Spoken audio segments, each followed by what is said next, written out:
So Did you good. watch it? Yeah. You guys Yeah, we watched it? watched it. Awesome. We're We we're wa- huge fans of documentaries also. Like we've done a Sweet. bunch of shows on different documentaries and kind of like gave our like 2 cents on them. But that was a great one. Yeah. Thank you for Thank sending you. that over. Yeah, it Yeah. was a passion project, and it took a long time to get it done, and just get people to kind of see the validity in it. But we're pretty proud of it. Obviously OJ and I, and then one of my childhood buddies, Chris Clark, who did the editing, and really we kind of co-wrote it, directed, edited. He did the editing, but he had me looking over his shoulder, which he probably didn't like. And funny story, Chris and I grew up together. He's a huge 49ers fan, South Florida 49ers fan, which, come on, man. But Yeah.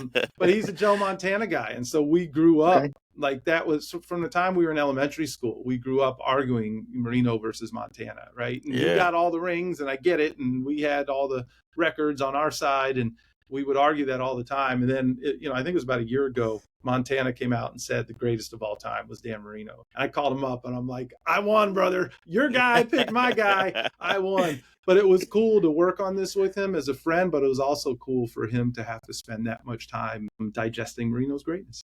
No, well, I was curious, because knowing so much of Dolphins history and so much about Dan Marino's history, what led you to pick that particular That game? Yeah. Yeah. So I pitched this idea, pull the curtain back a little bit. We started the fish tank independently. OJ and I did. Well, when I say independently, actually, there's a 5 Reasons Sports is a South Florida-based podcast network.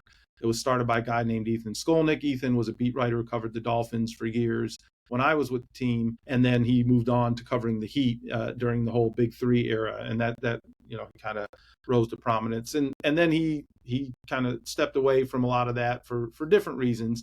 And I was checking in on him one day, and I'm like, hey, man, what are you up to? And he said, well, actually, I'm starting this podcast network. And I didn't know shit about podcasts. I'm like, what? I got people telling me about podcasts. I got enough content, and friggin' Netflix and this and that. I can't handle anything else.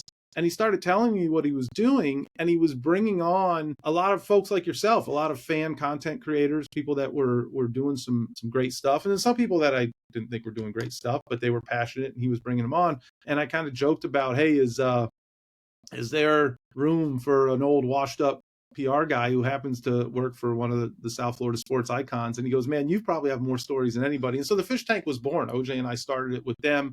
We left 5 Reasons.